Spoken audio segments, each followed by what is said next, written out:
Working on the front porch. We're moving into what I'm going to call stage 3.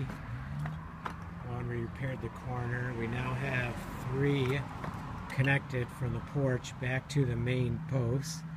And now we're going to work on the outer one, the outer 2 actually.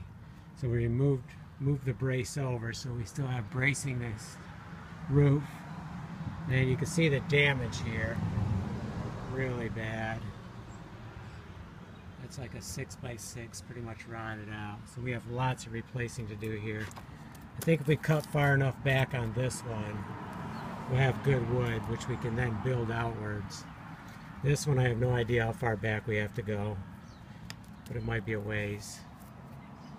So we're gaining.